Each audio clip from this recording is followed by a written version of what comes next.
7 से 9 नवंबर जयपुर बनेगा बौद्धिक महाकुंभ की भूमि। जयपुर डायलॉग्स 2025 में एक मंच पर आएंगे वे सभी योद्धा, इतिहासकार, चिंतक, रणनीतिकार और धर्म रक्षक जिनकी आवाज है भारत की आत्मा।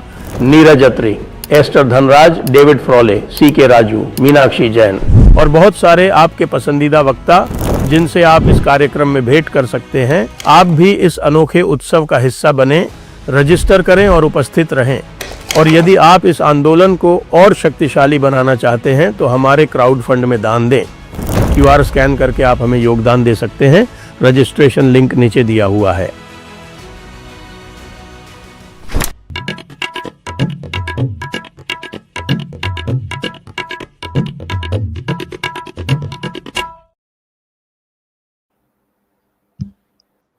नमस्ते, आप सभी का स्वागत है आज के इस कार्यक्रम में। और हमारे साथ जुड़ रहे हैं भाऊ तोरसेकर जी और ओंकार चौधरी जी, और बात करेंगे हम देश की और कुछ थोड़ी बहुत विदेश की भी। तो सीधे चलेंगे भाऊ के पास। भाऊ, बिहार इलेक्शन की घोषणा हो गई है और आप बिहार इलेक्शन के बारे में आपका क्या आकलन है, क्या अनुमान है? अभी तक जो आपस में बंटवारा होना है सीटों का वो फाइनल नहीं हुआ है, लेकिन ऐसा पता चल रहा है कि जहाँ तक NDA का प्रश्न है वो लगभग 102, 101 आपस में, और 25, 26 और 8 और 7 इस तरह से LJP यानी कि चिराग पासवान और जीतन राम और कुशवाहा में ये उनका फिक्स हो गया है। अभी तक समाचार पूरी तरह से महागठबंधन से आ नहीं रहे हैं, लेकिन सुनते हैं कि राहुल गांधी की सीटें जो है वो कम कर दी गई हैं, 70 से घटा के 55 कर दी गई हैं और शीघ्र ही वो भी सामने आ जाएगा। तो अब बिसात बिछ गई है और आप कैसे देख रहे हैं? ये विड्रॉवल तक ये नाटक चलता रहेगा, उसमें कोई बड़ी बात मैं नहीं मानता। और दूसरी बात है कि खबरें खबरें आप अगर सुन रहे हो तो 14 तारीख कर खबरें चलती रहेगी। तो ये हारने वाला है, वो हारने वाला है, वो चलता रहेगा। लेकिन नतीजे क्या होने वाले हमको भी पता है। हाँ, एक बात है, इस चुनाव का दीर्घकालीन परिणाम क्या है वो मैं देख रहा हूँ।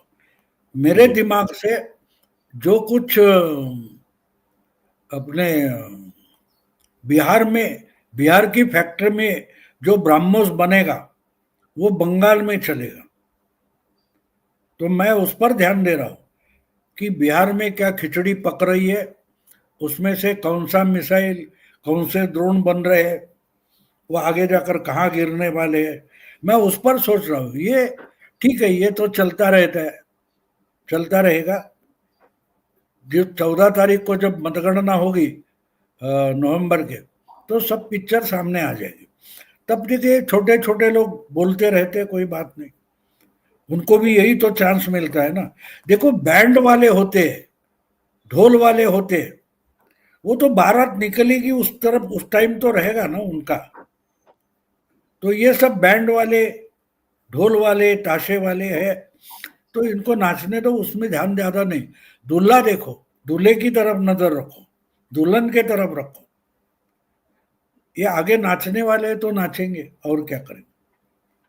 तो सीट का बंटवारा वगैरह मेरे लिए इम्पोर्टेंट नहीं है, क्योंकि जितनी जानकारी मुझे है जी, तो एनडीए 150 के आगे जाने वाली है। अगर एनडीए 180 वगैरह तक जाती है तो फिर बंगाल का चुनाव बहुत गड़बड़ होता जा रहा है। मैंने ममता की कुर्सी हिल जाएगी इस रिजल्ट से, ये मेरा अभी का आकलन है। तो ये चुनाव में कौन कितना सीट लेता है उसको मैं इंपॉर्टेंस नहीं देता। तो एक बात समझ लो कि ठीक है, 105 सीटें भी नीतीश को दी जाएगी, लेकिन उसमें 25 सीटें अगर बीजेपी के कैंडिडेट हो सकते हैं।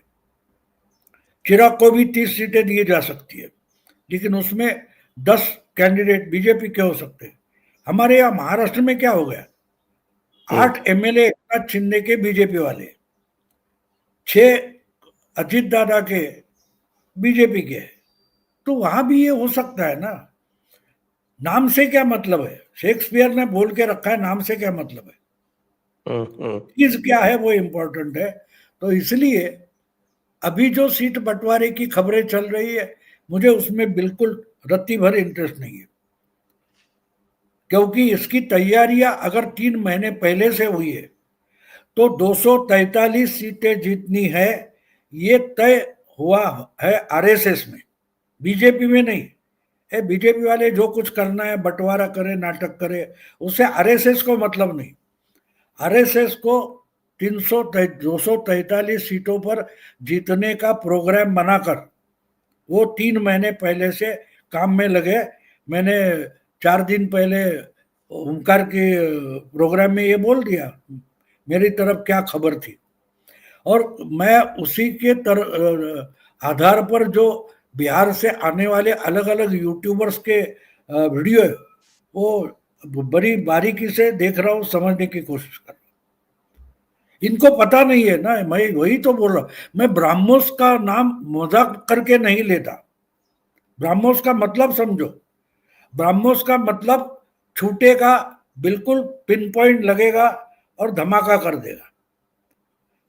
लेकिन वो बटन दबाने से पहले 2-3 महीने उसकी तैयारियां होती है। तो वो बिहार में अगस्त के बाद या अगस्त के आरंभ से समझो शुरू हो गई है, और वो पार्टी पार्टी स्पेसिफिक नहीं है, वो आरएसएस का जो प्रोग्राम है, यानी जो काम चल रहा है, वो एनडीए स्पेसिफिक है। उनको एनडीए की सीटें जितानी है, उम्मीदवार तय करेंगे, उनको जो लाना है लाए, तो उससे फर्क नहीं पड़ता।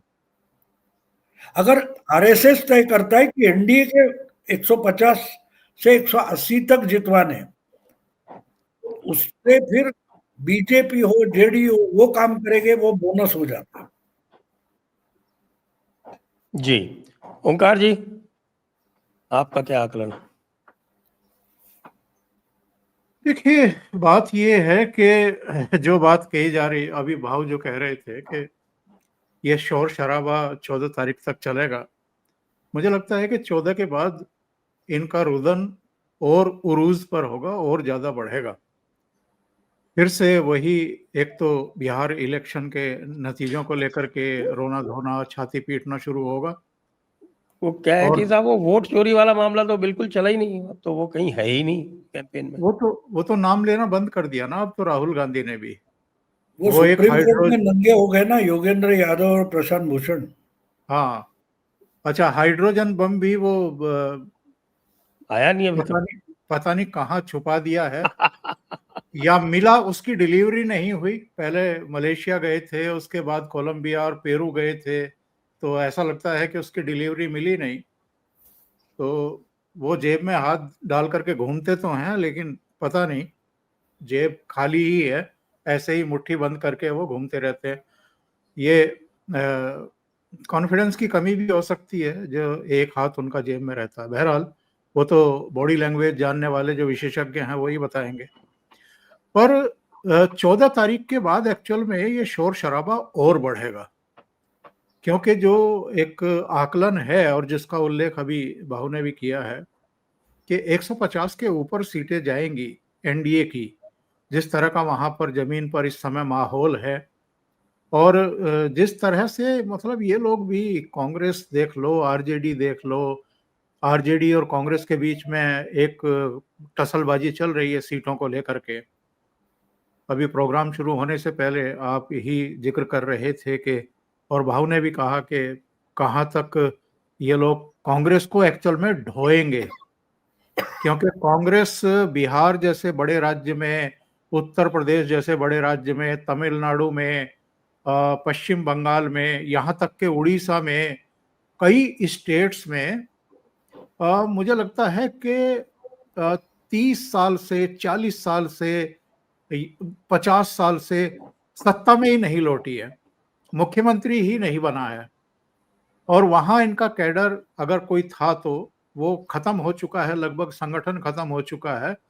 अब आप हवाइयां कोई यात्राएं कर लें, पड़ोसी राज्य से कुछ भीड़ जुटा लें, कुछ नारेबाजी, कुछ झंडों की तादाद ज्यादा हो और सिर कम दिखाई दें, और उसमें भी आप ऐसी बातें करें जो इरिलीवेंट है, जो जमीन पर मतलब कोई उस जमीन से जिन चीजों का कोई वास्ता नहीं है, सिर्फ और सिर्फ अपना सिर बचाने के लिए या अपनी जिम्मेदारी टालने के लिए कि नहीं मेरी वजह से नहीं हो रहा है, ये इसके बहुत सारे कारण हैं, ईवीएम है, मतदाता सूची है, मुख्य चुनाव आयुक्त है, इनका नेक्सस है, मैच फिक्सिंग है, ये इस तरह की चीजें। तो ये बिहार चुनाव के बाद मुझे लगता है कि और ज्यादा बढ़ेगा, और ये इसलिए बढ़ेगा क्योंकि बिहार का रिजल्ट जब आएगा 14 नवंबर को, उसके बाद पश्चिम बंगाल के चुनाव में कोई बहुत समय बचेगा नहीं, बहुत कम समय रह जाएगा।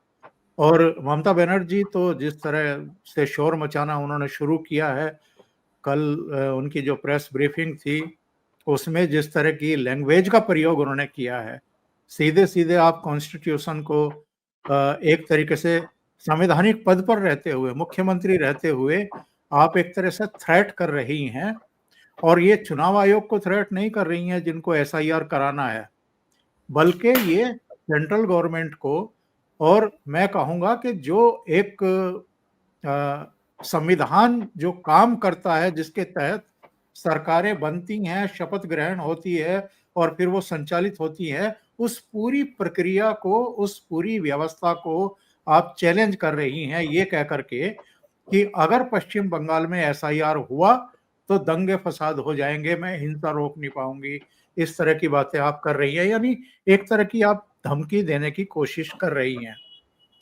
अब अमित शाह कल एक अखबार के कार्यक्रम में थे, वहां उन्होंने फिर से प्रतिबद्धता दोहराई और कहा कि छोड़ेंगे नहीं, जितने घुसपैठिए हैं या जितने फेक मतदाता हैं उनका ये काम तमाम करेंगे, उनको निकाल बाहर करेंगे। देखिए संजय जी, मेरा मानना ये है कि ये काम जो चुनाव आयोग ने बिहार में किया है, ये बिहार में ना करके वो सीधे पश्चिम बंगाल में भी कर सकते थे, लेकिन बिहार में करके वो एक होता है ना कि एक सेफ्टी वॉल्व, जो एक गैस निकलती है उसकी प्रेशर कुकर की, तो वो सारा तमाशा, जितनी भड़ास निकालनी थी, सारी प्रेस कॉन्फ्रेंस, यात्रा, वोट चोरी, ये चोरी, सुप्रीम कोर्ट में याचिकाएं जिसमें महुआ मोइत्रा को भी एक कहा गया था कि आप भी एक याचिका दाखिल करिए, ये सब एक्चुअल में एक बड़ा जो एक प्रेशर होता है जब इस तरह की आप कवायद की शुरुआत करते हैं, उसको एक तरीके से फुस करने का काम किया है सेंट्रल गवर्नमेंट ने और चुनाव आयोग ने। अभी बिहार में मैं अभी आंकड़े देख रहा था आपके शो में बैठने से पहले, 2020 के चुनाव में टर्नआउट कितना था? 58.7% था। तो क्यों था ये? क्योंकि 69 लाख ऐसे मतदाता थे जिन्होंने या तो वोट नहीं किया है, या जो अब इस दुनिया में नहीं है, या जो जिनके डुअल एड्रेस मतदाता सूची में डबल नाम थे, या जो अपने घर बार छोड़ करके कहीं नौकरी के लिए कहीं चले गए हैं। तो जब इतने मतदाता वोट ही नहीं करेंगे, कास्ट ही नहीं करेंगे, तो फिर वोट ऑफ परसेंटेज अपने आप थोड़ा नीचे रहेगा। पश्चिम बंगाल में यही वोट ऑफ परसेंटेज जो है वो लगभग 80% के आसपास रहता है। तो वहां तो बहुत सारे जाएंगे, यहां गए भी हैं, तो वोट ऑफ परसेंटेज यहां इस बार बढ़ेगा बिहार में, क्योंकि जो अब एक्चुअल मतदाता हैं वो वोट करने के लिए मतदान केंद्र तक जाएंगे। बंगाल में इसका उल्टा हो सकता है। बंगाल में जो फेक मतदाता हैं उनको अगर हटाया जाएगा, हालांकि कुछ वहां भी जोड़े जाएंगे, जैसे बिहार में 20-21 लाख के आसपास नए जुड़े हैं, तो वहां भी जुड़ेंगे, लेकिन वो जुड़ने वाले कौन होंगे जरा ये देखना बड़ा दिलचस्प होगा। क्योंकि जो एक अंदाजा है कि पश्चिम बंगाल में 1 से 1.5 करोड़ तक मतदाता हटाए जा सकते हैं, फेक मतदाता हटाए जा सकते हैं, या जो मर गए हैं, जो घुसपैठिए हैं, रोहिंग्याज, बांग्लादेशी, दूसरे तमाम जो वहां पर दंगा फसाद भी करते रहते हैं, वो अगर बाहर रहेंगे, जाएंगे, तो ममता बनर्जी तो शोर मचाएगी ही, बाकी लोग भी शोर करेंगे थोड़ा बहुत। लेकिन एक बात हमने यहाँ बिहार में भी नोट की है और मुझे लगता है कि बंगाल में भी वो होगा ये इंडी अलायंस एकजुट दिखाई नहीं दिया बिहार में। इनके प्रयास करने के बावजूद पटना रैली में इन्होंने कई लोगों को बुलाने की कोशिश की थी, राहुल गांधी की, नहीं गए लोग। इसी तरह मुझे लगता नहीं है कि पश्चिम बंगाल में भी जब एसआईआर होगा, ये फैसला होगा, तो इंडिया अलायंस के सारे घटक वहां रहेंगे। तो देखना बड़ा दिलचस्प होगा। जी, एक बात और हुई है भाऊ, ये जो 17 नए नवाचार जो कर रहे हैं ये आपके इलेक्शन कमीशन वाले, उसमें से 2 नवाचार मुझे बड़े पसंद आए। और उनमें से एक तो ये है कि साहब की जितनी भी बुर्का नशीन महिलाएं हैं उनको आंगनवाड़ी कार्यकर्ताओं को लगा के और उनका चेहरा मिलान किया जाएगा। और दूसरा ये है कि 100% वेबकास्ट होगी। वेबकास्ट तो काफ़ी पहले से आरंभ है, लेकिन सैंपल के रूप में होती थी, फिर सेंसिटिव में होने लगी। इस बार कह रहे हैं कि बिहार इलेक्शन में 100% वेबकास्ट होगी। तो ये भी चुनाव नतीजों को निश्चित रूप से प्रभावित करेगी। जी, ये बहुत सारा देखो, एक होता है ना, आखिरी बार जब जान निकलने वाली है तो हाथ पैर झाड़े जाएंगे ना। ये तो जितना प्रयास करे, देखो ये इतने फ्रस्ट्रेटेड है कि ये हर चीज पर शक करने लगे, क्योंकि हम मोदी को हरा नहीं सकते, मोदी हर चीज में हमको परास्त कर देगा, इसकी कॉन्फिडेंस उनका है, मोदी का नहीं है। इनको भरोसा था पिछले चुनाव में 24 में हमने जो गेम खेला है, और थोड़ा बीजेपी आलसी रही तो उसका फायदा उनको थोड़ा मिल गया, इनका बहुमत चला गया, तो वो जो कॉन्फिडेंस था वो वो हरियाणा, महाराष्ट्र और दिल्ली के बाद वो कॉन्फिडेंस खत्म हो गए। प्रॉब्लम वो है। एक मिनट।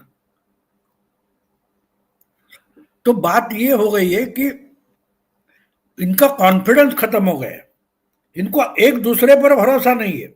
अब कल मैं वो देख रहा था कि कोर्ट में सूर्यकांत जो अभी नेक्स्ट चीफ जस्टिस है, उन्होंने बोला कि भाई प्रशांत भूषण को कि तुम कहां भाग रहे हो, तुमने जो एफिडेविट दाखिल की है वो झूठ है, उसकी जिम्मेदारी उठानी पड़ेगी। और योगेंद्र यादव बोलता है बहुत जिम्मेदार सूत्रों ने दिए। ये सूत्र क्या होते हैं? सूत्र क्या होते हैं? अगर 65 लाख लोगों के नाम कट गए वो तो आप 65 लोग भी 15 लोग नहीं ला सकते। तो ये नंगे होते जाएंगे और खुद को नंगा करेंगे। इनको नंगा करने की जरूरत भी नहीं है, ये खुद नंगे होते जाएंगे। क्योंकि बात ये होती है ना, देखो कि मुझे अभी याद नहीं कि क्या कहानी थी, लेकिन जो गंधर्व वगैरह थे उनको ही शापवाणी मिली थी ना कि तुम 10 जन्म में राक्षस बनोगे और पृथ्वी पर जाओगे। तो उन्होंने जो उशाप मांगा था कि प्रभु तेरे हाथी हमको मोक्ष मिले, यानी इसके लिए तुम भी 10 अवतार ले लो। तो हर हिरण्यकश्यपु हो या जरासंध हो, उनको मारने के लिए हर बार विष्णु को अवतार लेना पड़ता था ना। तो अभी मामला तो कहां आ गया देखो, राम था, कृष्ण था, अब विष्णु तक आ गया है। अब विष्णु तक आ गया है ना। हाँ? तो विष्णु का मामला अगर सुप्रीम कोर्ट तक पहुंच गया है तो शायद ये 10वां अवतार है, सुप्रीम कोर्ट में ही कली का जन्म हो सकता है। किसने कली युग जो है उसका जन्म जो है कली अवतार, वो वहां हो सकता है। तो ये देखो हर बार तकरार करते रहेंगे कि उसके कुछ निकलने वाला नहीं है। और इसका कॉन्फिडेंस उनको है, मोदी को नहीं है। मोदी तो पीठ यानी मुंह घुमाकर भी नहीं देख रहे हैं। वो तो अपने वो इजराइल वगैरह जो चल रहा है, वीटो चल रहा है, उसके पीछे पड़े मोदी। ये सब मामला तो अकेले अमित शाह और राजनाथ वगैरह हैंडल कर रहे हैं। यहाँ कौन देख रहा है इनकी तरफ? मोदी को फिक्र नहीं है कि भाई अपने पास मेजॉरिटी नहीं। और पिछले 1 साल से मैं बार बार बोल रहा हूं कि माइनॉरिटीज मोदी के लिए नहीं है, ये सरकार गिराएंगे इसका डर मोदी को नहीं है, क्योंकि खुद मोदी सरकार गिराना चाहते हैं।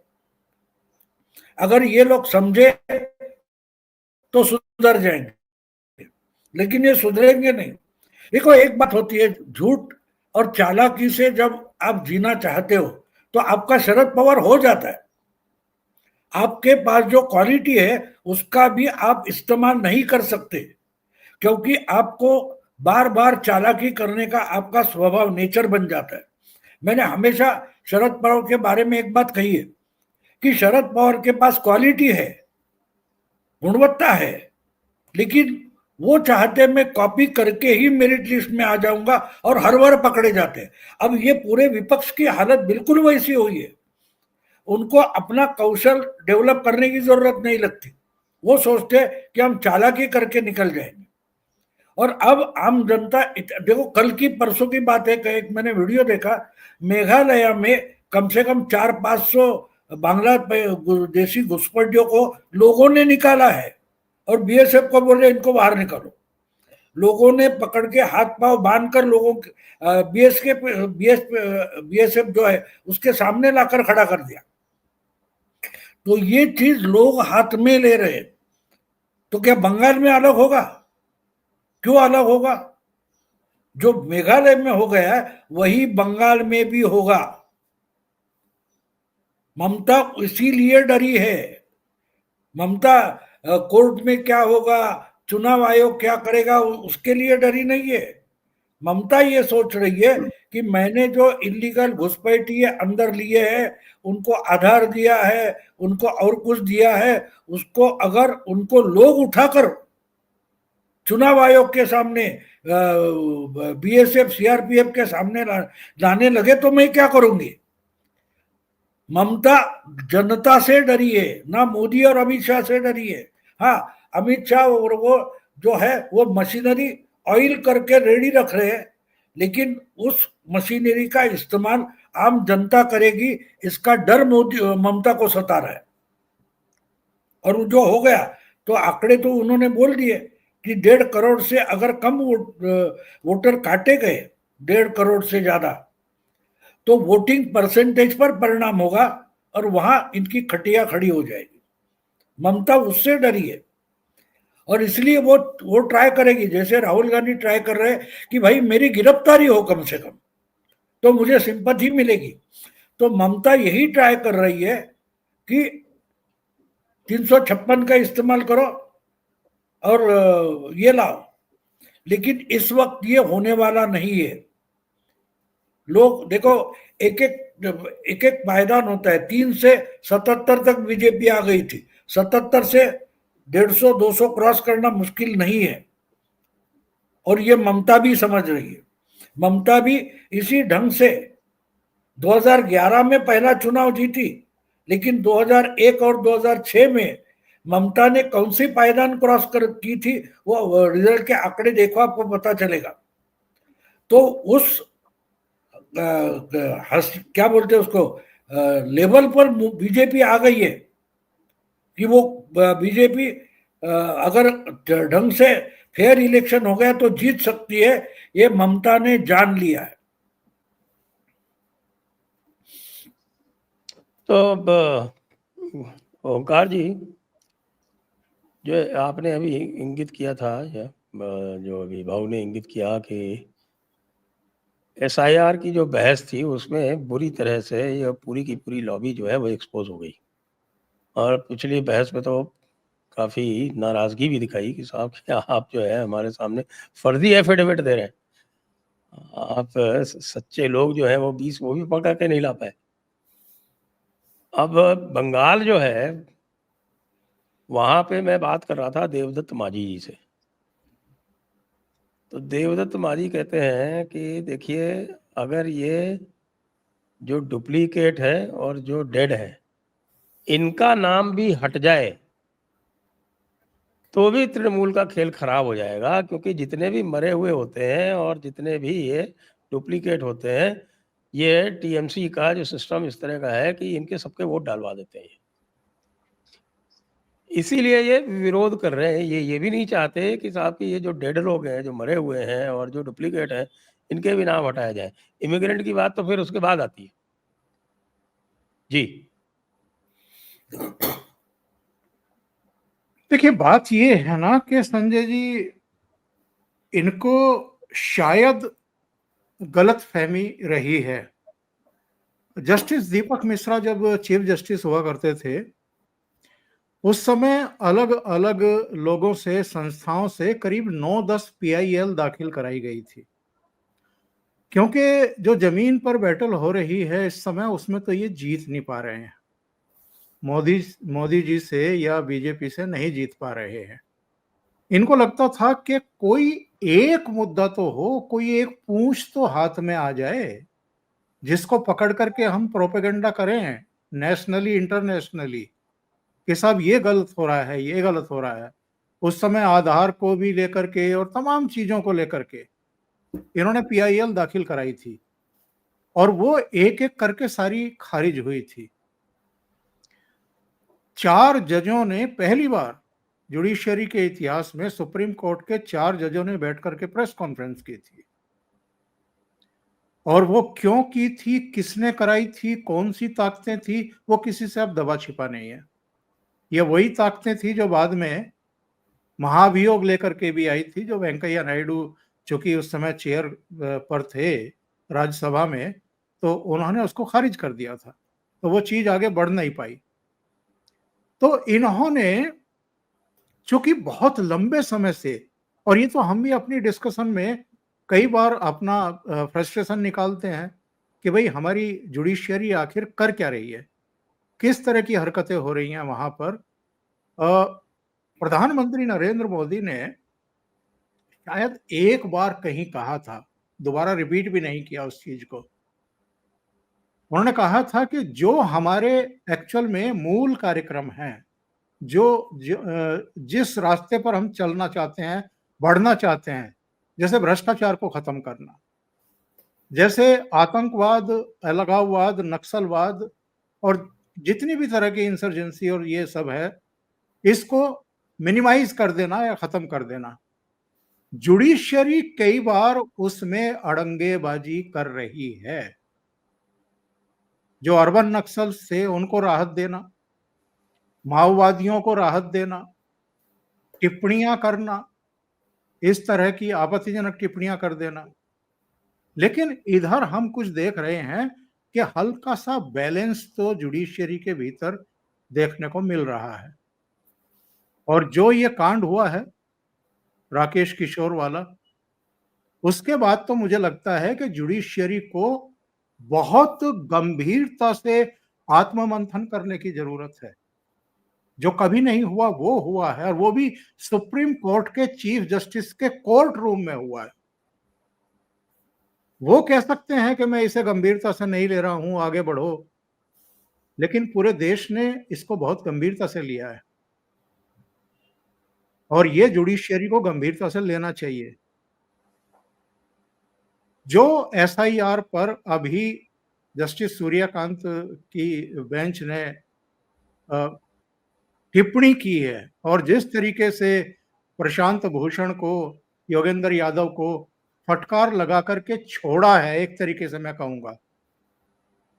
2020 अगस्त में भी तो एक कांड हुआ था ना, जिसमें अवमानना के केस में 1 रुपए का जुर्माना लगा करके एक हास्यास्पद स्थिति का निर्माण किया था सुप्रीम कोर्ट ने। बाकी लोगों के लिए कानून कुछ और है, और जो यहाँ इस तरह की पीआईएल दाखिल करके बड़े बड़े खेल करते हैं, उन पर आप 1 रुपए का जुर्माना लगा करके छोड़ देंगे। और उसमें भी नाटक नौटंकी हुई थी। शायद दुष्यंत दवे ने वो 1 रुपए का सिक्का कैमरों पर प्रशांत भूषण को दिया था कि भाई आपके पास नहीं होगा, चलो मैं आपको देता हूं, आप इसको जमा करवा देना। तो ये चीजें भाई अल्टीमेटली, और इस मामले में भी केवल फटकार का मामला है क्या ये? अगर झूठा हलफनामा किसी ने दाखिल किया है सुप्रीम कोर्ट में, तो ये दुस्साहस की पराकाष्ठा है। इसमें नप जाना चाहिए ऐसा वकील, और ये तो सीनियर मोस्ट वकीलों में से हैं। दुनिया भर की पीआईएल लगाने का शौक है इनको। तो ऐसे लोगों को आप नियंत्रित कैसे करेंगे? 1 रुपए का जुर्माना करके। लेकिन एक मैसेज तो कम से कम गया है। एक मैसेज गया है सुप्रीम कोर्ट की तरफ से कि एसआईआर पर जो नाटक नौटंकी और ड्रामा और ये सब पाखंड चल रहा था, 2-2 प्रेस कॉन्फ्रेंस राहुल गांधी कर रहे थे खड़े होकर के, बिहार में वोट चोरी, एसआईआर का विरोध, ये सब कर रहे थे। जमीन पर कहीं उसका रत्ती भर भी असर नहीं था। अगर असर होता तो तेजस्वी को अलग से यात्रा ना निकालनी पड़ती, और उसमें ना उसने एसआईआर का जिक्र किया, ना वोट चोरी का जिक्र किया। तो मुझे लगता ये है कि पश्चिम बंगाल में ये जो कुछ पाखंड हमने देखा है अब तक, उस तरह का पाखंड तो रिपीट नहीं होगा। जो बाकी की चीजें हैं उन पर होम मिनिस्ट्री को बहुत बारीक नजर रखने की जरूरत है इस समय, क्योंकि कुछ संदेश और संकेत मिल रहे हैं ममता बनर्जी की तरफ से। वैसा कुछ होता है तो अब केंद्र को नहीं हिचकना चाहिए, जिसके लिए हम लोग भी क्रिटिसाइज करते रहे हैं मोदी जी को और अमित शाह को। उनको अब देर नहीं करनी चाहिए। अगर कुछ वैसी अराजकता की स्थिति, कानून व्यवस्था की स्थिति, संविधान अगर प्रभावित हो रहा है तो एक्शन लेना चाहिए, 356 इम्पोज करना चाहिए। जी भाऊ, इस सब के बीच में साहब इतनी सारी बातें चल रही हैं, और सीजेआई वाला मामला जो है वो बहुत उछला बीच में। सीजेआई वाले मामले में उसको लेके फिर काफ़ी ये भी हुआ कि साहब की आखिरकार जो है वो भारतीय जनता पार्टी क्या कर रही है, और उसके बीच में हमने देखा कि साहब की भारतीय जनता पार्टी के एक स्पोक्समैन अपॉइंट किए गए। स्पोक्समैन क्या है, एक सलाहकार, मीडिया सलाहकार अपॉइंट किए गए, दिलीप मंडल। उन्होंने सीजेआई के बिहाफ पे और बीजेपी के जितने भी वोटर और ये सब लोग थे जो कि सीजेआई के विरुद्ध बोल रहे थे, उनको ट्रोल करना शुरू कर दिया। तो क्या अब भारतीय जनता पार्टी स्पष्ट नहीं है कि वो किस तरफ खड़ी है? नहीं, वो एक मैं मानता हूं कि आहिस्ता आहिस्ता बीजेपी भी एक भंगार की दुकान बनती जा रही।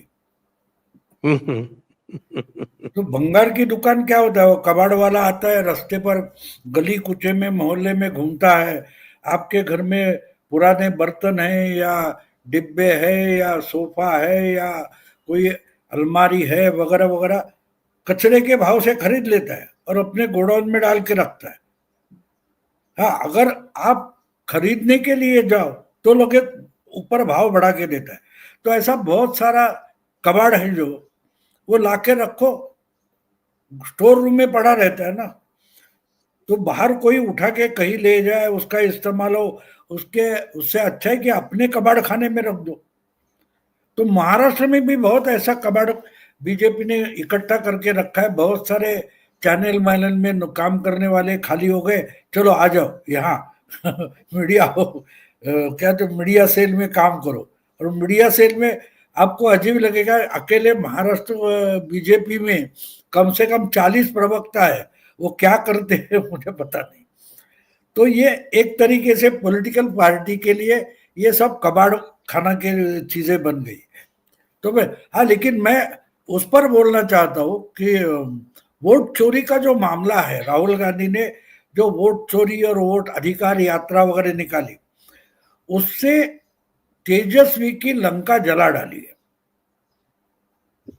एक बात होती है, हमको कोई जख्म हो जाती है, एक समझ लो आप कि हमारा एक्सीडेंट हो गया है, किसी ने हमको पीटा है या और किस कारण है एक्सीडेंट हो गया, तो बहुत बार सारा खून निकलता है, जख्म हो जाते हैं, आहिस्ते आहिस्ते जख्म भर जाती है, लेकिन उसका निशान रहता है। और जब ध्यान उस निशान की ओर जाता है ना, तो वो यातना ही याद आती है। तो बिहार में चोर शब्द का इस्तेमाल करना ही गलत था, क्योंकि आप चोर बोलोगे तो लोगों को चोर का मतलब वोट चोर नहीं, चारा चोर याद आ जाए। आपको याद होगा, अगर आप याद करें 2020 के चुनाव में लालू प्रसाद जेल में थे और तेजस्वी ने अकेले ने चुनाव हैंडल किया था, और पोस्टर वगैरह में अगर शायद था ही नहीं लेकिन होगा तो लालू का बिल्कुल छोटा फोटो लगाते थे। तो चारा चोर की जो इमेज थी वो साफ करने के लिए 5 साल पहले के चुनाव के प्रचार में काम हुआ था। तो ये वोट चोरी मामले ने चारा चोरी को उजागर कर दिया। वो जो जख्म थे उसकी यादें जो है वो तरोताजा कर दी, एकदम फ्रेश कर दी। आप देखिए अलग अलग वीडियो जो गांव मोहल्ले में जाकर यूट्यूबर्स बना रहे, उसमें वहां के लोग जो है, बच्चियां हैं, लड़के हैं, स्कूल गांव के खेती में काम करने वाले लोग हैं, वो साफ साफ चारा चोरी का आरोप लेके आते वापस। अब 20 साल बाद, 20 साल नीतीश क्या है तो जंगल राज, चारा चोरी, ये मामले 20 साल पुराने हैं। अब देखिए 20-22 साल का बच्चा अगर चारा चोरी पर बोलता है तो उसको उसका अनुभव नहीं है, उसके बाप को, उसके माँ को, मौसी को, मामा को अनुभव होगा, लेकिन आज 22-25 साल का है, उसके लिए चारा चोरी जंगल राज का अनुभव नहीं है। कम से कम 30-35 साल का होगा, उसको लालू का जंगल राज मालूम है। तो राहुल गांधी ने वोट चोरी, चोर शब्द का इस्तेमाल किया, और फिर वो जख्म का जो निशान था, उसकी यातनाएं थी, उसकी जो पीड़ा थी वो उभर कर सामने आने लगी।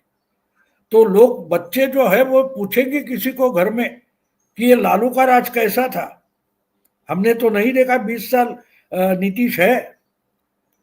तो लोगों ने, बताने वाले भी लोग जिंदा है ना, इतने भी पूरी 100-150 साल पुरानी बात तो है नहीं।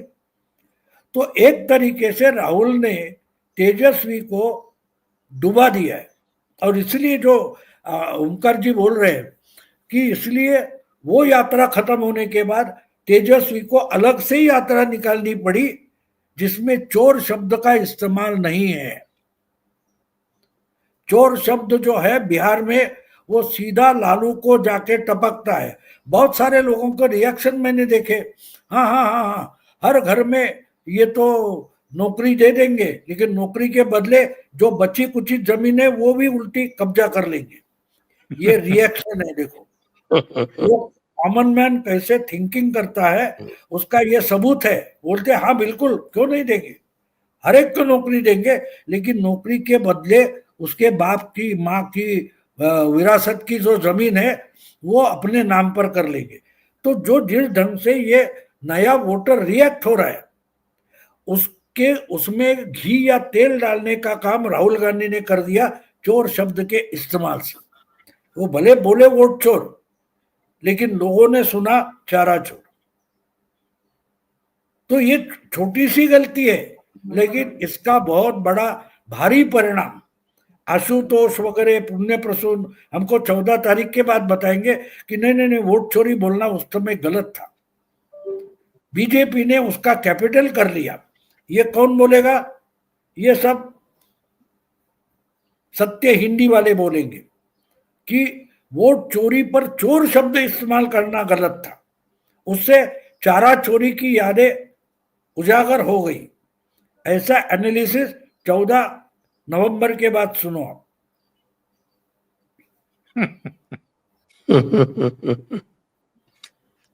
जी ओंकार जी, तो भाऊ ने जो बात कही उस पर आपकी टिप्पणी चाहेंगे, लेकिन साथ में थोड़ा दिलीप मंडल के बारे में भी बात कीजिएगा।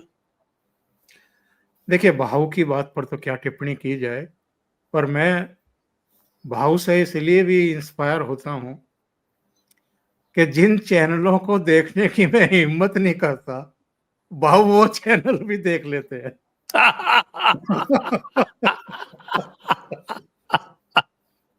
अरे मैं गंभीर चिंतन करता रहता हूँ तो मुझे भी रिलीफ चाहिए ना। जहां दिमाग ना लगे ऐसी चीजें देखनी पड़ती है। अब मैं मुंबई में अकेला हूँ, मेरी नातिन वहां दिल्ली में है, तो मेरे एंटरटेन कौन करेगा?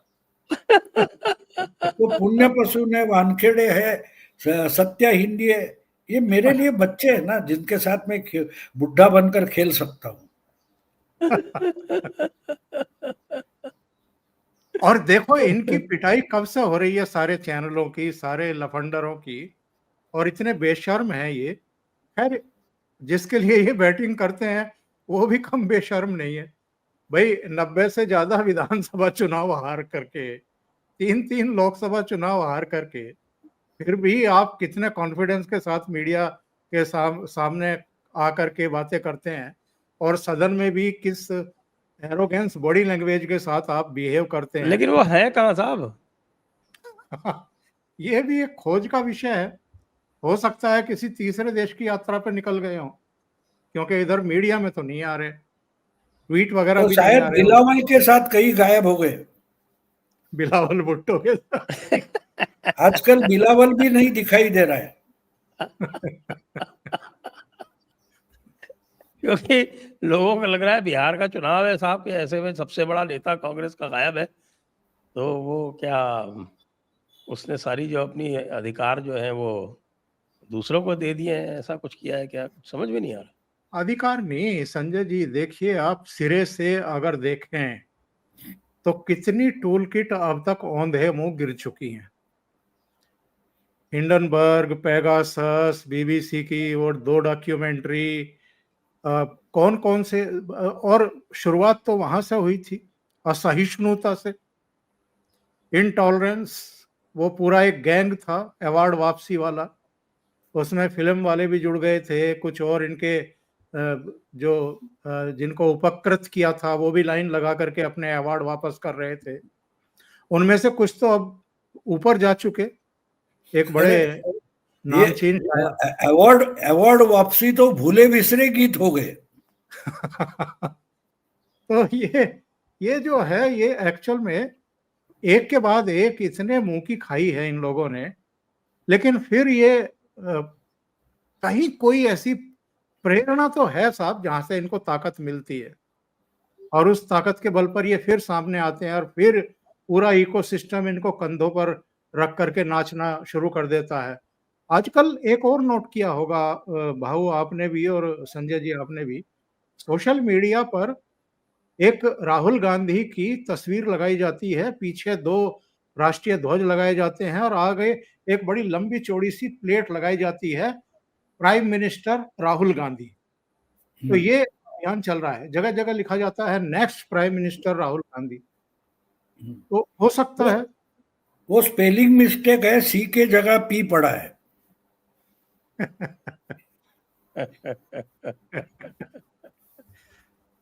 तो राहुल लेकिन गांधी का तो साहब, वो राहुल प्रश्न गांधी जैसे, आप बता नहीं रहे कि है कहाँ साहब।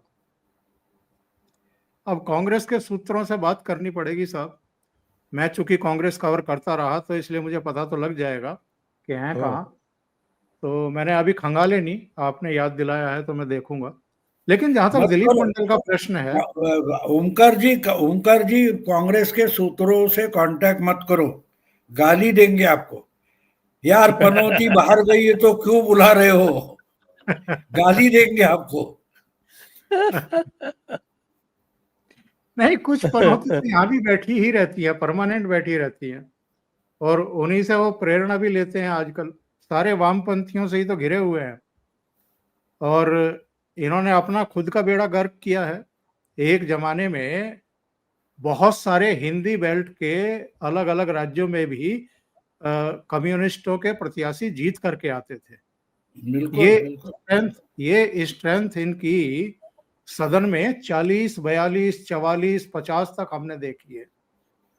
और आज क्या हुआ है, राजस्थान, पंजाब, बिहार में होते थे ना।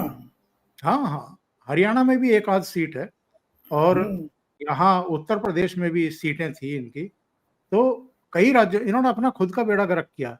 अब देखो त्रिपुरा में साफ, त्रिपुरा में कितने सालों तक इनकी सरकार रही, और पश्चिम बंगाल एक छत्र राज था, 34 साल तक इनकी सत्ता अबाध गति से रही, पहले ज्योति बाबू और उसके बाद बुद्धदेव भट्टाचार्य।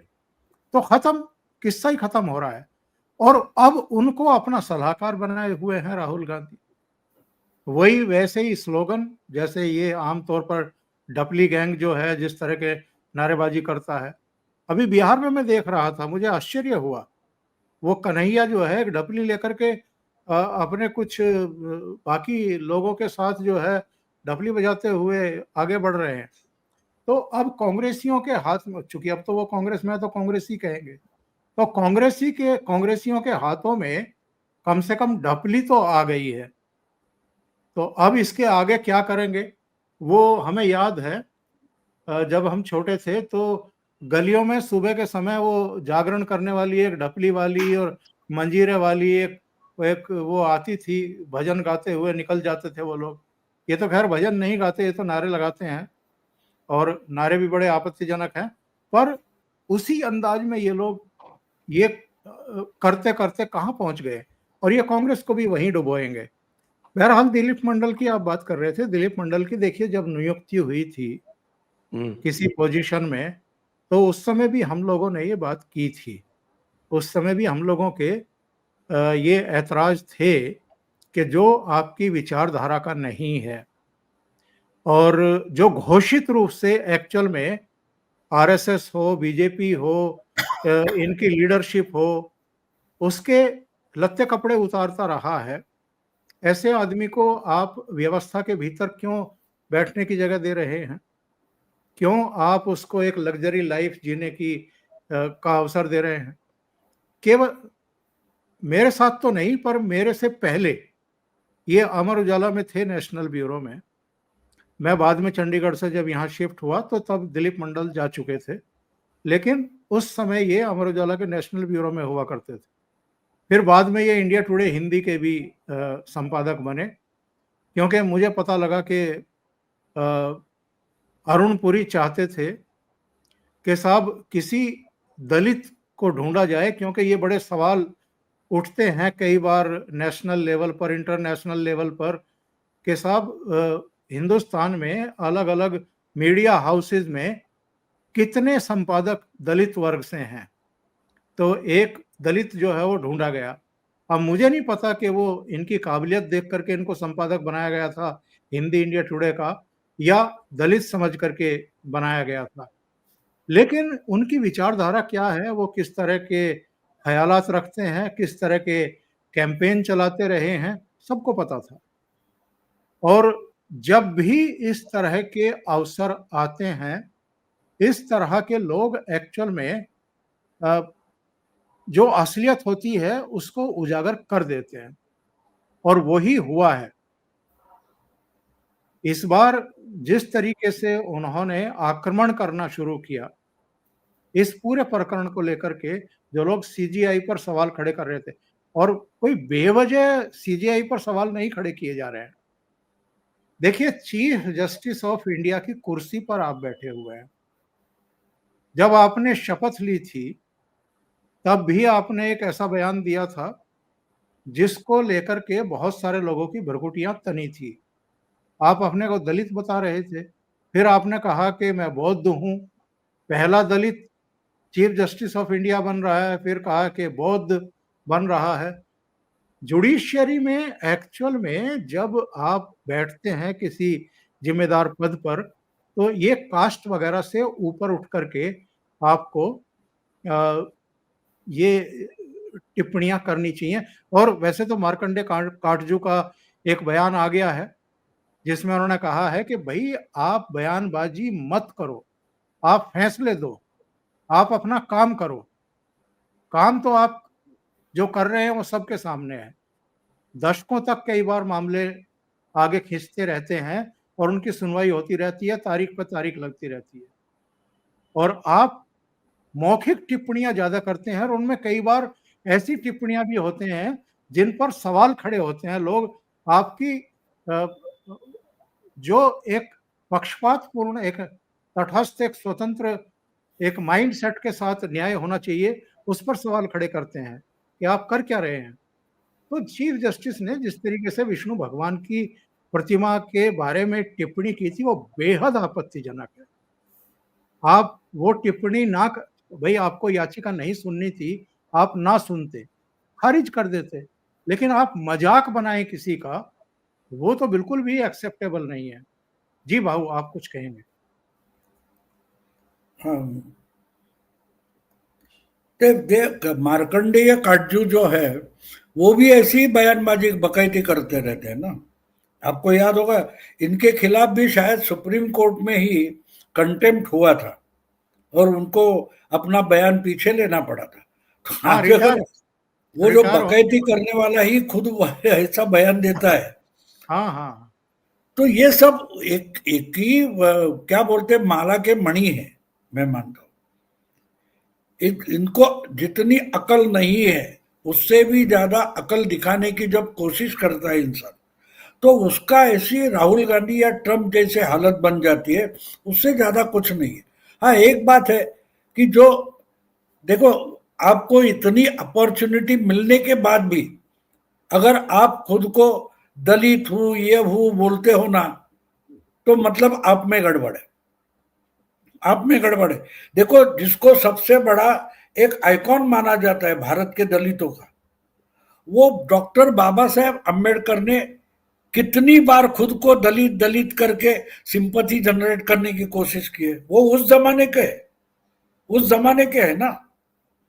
70 साल पूर्व अगर बाबा साहब अम्बेडकर खुद को दलित बोलकर दलित पेश करके अगर सिंपैथी जनरेट नहीं करना चाहते तो आप क्या कर रहे हो। आपका आइकॉन जो था उसने भी कभी सिंपैथी जनरेट करने की कोशिश नहीं की, इंसाफ मांगा था। ये सब सिंपैथी पर चलना चाहते हैं तो ये चलता रहेगा, मेरा ख्याल है उससे कोई बड़ी बात नहीं है। मैं क्या बोलता हूँ इनका कनेक्शन टूट गया है शायद। आओ एक चीज पर और डिस्कशन कर लेते हैं जी, नेट का इशू है, उनका मैसेज भी आया है तो नेट बहाल हो जाएगा। एक और मैं जो अभी आपने एक्चुअल में अंडरलाइन किया था उसी पर मैं आपकी एक टिप्पणी चाहूंगा। जैसे आपने तो भंगार का नाम लिया कि ऐसा बहुत सारा चीजें जो है वो जुटा कर रख ली है, बीजेपी भी कांग्रेस की राह पर चल निकली है कई बातों में, बहुत सारी अच्छाइयां भी हैं लेकिन कुछ बुराइयां भी आ गई हैं। और ये कई बार इनके लिए बहुत परेशानी का कारण बनती है बीजेपी के लिए। जैसे अभी जगदीप धनखड़ वाला जो पूरा प्रकरण हुआ, तो जगदीप धनखड़ भी कोई आरएसएस की पृष्ठभूमि से नहीं थे या बीजेपी की ओरिजिनल जो नीचे से काम करती हुई तांती है जो ऊपर तक आई है, जैसे प्रधानमंत्री मोदी हैं या अमित शाह है या राजनाथ सिंह है या बहुत सारे नाम गिनाए जा सकते हैं। वो जिस तरीके से पूरा उनकी संस्कृति में रचे बसे रहे हैं, जमीन से लेकर के ऊपर तक आए हैं और काम भी किया है, हर स्तर पर काम किया है, उस तरीके से जगदीप धनखड़ तो नहीं थे। और एक कोई ऐसा पॉइंट आया जहां पर ये स्थितियां परिस्थितियां निर्मित हुई, तो मैं एक्चुअल में इनके संदर्भ में दिलीप मंडल के संदर्भ में, हालांकि वो कोई संवैधानिक पद पर नहीं है, एक मामूली पद उनको दिया गया और सलाह कितनी देते हैं कितनी नहीं देते हैं वो भी किसी को पता नहीं है। लेकिन ऊंचे पदों पर, संवैधानिक पदों तक पर, उपराष्ट्रपति की पोजीशन तक एक आदमी पहुंच जाता है और वहां जाकर के अचानक मोदी जी को या अमित शाह को या राजनाथ सिंह या जेपी नड्डा को लगता है कि ये टोटली हमारे हितों के विरुद्ध जा रहे हैं। और फिर ऐसी अप्रिय स्थितियां पैदा हुई कि उनको हटाना पड़ा, उनका इस्तीफा लेना पड़ा और नए उपराष्ट्रपति को लाना पड़ा। तो कुछ गलतियां कहीं हो जाती हैं या अतिशय विश्वास कर बैठते हैं ऐसे लोगों पर जो एक्चुअल में इनके मूल कैडर के नहीं हैं। तो ये ऐसा ऐसा करना पड़ता है। इसका कारण एक है कि हम इंक्लूसिव पार्टी है, ये दिखाने की भी कोशिश होती है। देखो ममता की पार्टी हो या कम्युनिस्ट पार्टी हो, उनकी बात अलग है, ये मास पार्टी है। ममता की पार्टी भी मैं बोलूंगा तो ठीक नहीं होगा, लेकिन कम्युनिस्ट पार्टी जो केडर बेस होती है वो केडर के बाहर का कोई भी साथ नहीं लेते। लेकिन इनकी बात अलग होती है। ये जब बीजेपी को खुद को क्या बोलते हैं उसको इंक्लूसिव पार्टी दिखाना है, इसके लिए जरूरी है और ये प्रॉब्लम भी है, वो हैंडल करना पड़ता है। लेकिन एक अच्छी बात उसमें है, वो ये है कि क्या बोलते हैं उसको, आरएसएस बाहर बैठकर इसको कंट्रोल करती है। जब समय आ गया कि ये गलती सुधारनी ही पड़ेगी, तो आगे चलने के लिए या सुधार करने के लिए आरएसएस है वो बाहर बैठी है, वो इनके साथ अंदर नहीं है। तो ये जो सुविधा है वो कांग्रेस पार्टी या और पार्टियों में नहीं है। यहां समय आता है आपके साथ गलती हो गई तो आरएसएस के लोग सामने आकर कान पकड़ते हैं, और इसलिए मैं वो सुविधा सबसे बड़ी मानता हूं। क्योंकि आप किसी को लो, आप अपनी पार्टी चलाओ, लेकिन जब हमें दिखाई देगा, हमें समझ में आएगा, तो हम आगे आकर कान पकड़ेंगे। और हम कान पकड़ते हैं तो क्या होता है ये 2024 के नतीजों ने दिखाया। लेकिन बीजेपी बार बार गलती करती है, ऐसा हमें लगता है, ठीक है, क्योंकि हम भी बाहर बैठे, हमारे लिए सब ऑन पेपर है, तो पेपर का मामला है, लेकिन उनके लिए पार्टी चलाना है। देखो हम यहां बैठे और आर्मी के जो कोर कमांडर है वो बॉर्डर पर है, या सचिन तेंदुलकर हो या विराट कोहली हो, वो मैदान के अंदर खेल रहे, हम कमेंट्री बॉक्स में बैठे। तो इसलिए उनके लिए जो सिचुएशन है उसके अनुसार वो कुछ निर्णय करते। तो कुछ तो होगा, ये दिलीप मंडल वगैरह को साथ लेने का कुछ कारण होगा जिसकी डिटेल्स हमारे पास नहीं होती, उनके पास होती है। और शायद ये इनके लिए पार्टी इंक्लूसिव दिखाने के लिए शायद जरूरी होगा। इसी ढंग से एक समय एमजे अकबर को भी लिया था, उस पर वो मी टू का मामला इतना हो गया कि उसको बाजू होना पड़ा। तो कहने का मतलब मेरा ये कि बीजेपी से भी गलतियां होगी, और एक बात होती है, बाढ़ आती है तो बाढ़ के साथ बहुत सारा कचरा आ जाता है, तो जब स्टेबलाइज हो जाता है तो पानी, साफ सुथरा पानी मिलता है। तो अभी भी बाढ़ आई है, अभी अभी बारिश हुई है, इस पार्टी को सत्ता में आकर 10 साल हुए, तो जो कचरा है वो आहिस्ता आहिस्ता निकलकर बाहर हो जाएगा, वो गंगा और यमुना साफ होते दिखाई देगी। जी जी। और बहुत सॉरी, हमारे यहाँ बड़ा लाइट फ्लक्चुएशन हुआ, उसकी वजह से सभी कुछ बंद हो गया। तो अब चलते चलते अंत में थोड़ा सा ट्रंप के बारे में बता दें, उसके क्या हाल है। उसको नोबेल प्राइज नहीं मिली, वो राहुल गांधी को तो नहीं उसने बुला लिया है इस समय, क्योंकि ना राहुल गांधी दिख रहे हैं और ट्रंप जो है वो लड़ाई के मूड में आया हुआ है। तो सर आज ट्रंप के बारे में बता दें अंत में। नहीं, मोदी जी उनको नोबेल नहीं मिला, तो ट्रंप पर जो अन्याय हुआ है वो अन्याय दूर करने के लिए मैंने सुना है कि मोदी जी ट्रंप के लिए अलग प्राइज भेजने वाले हैं, जिसका नाम है गोबेल्स प्राइज। क्योंकि गोबेल्स आपको मालूम है, गोबेल्स कहता था कि उसका एक अलग टेक्निक था कि 100 बार 200 बार झूठ रिपीट करो, लोग सच मानने लगते। तो उसका आधुनिक आविष्कार ट्रंप ने किया है, और इसलिए इसके बाद मोदी सरकार एक गोबेल्स प्राइज शुरू करेगी, और पहला ट्रंप को दिया जाएगा।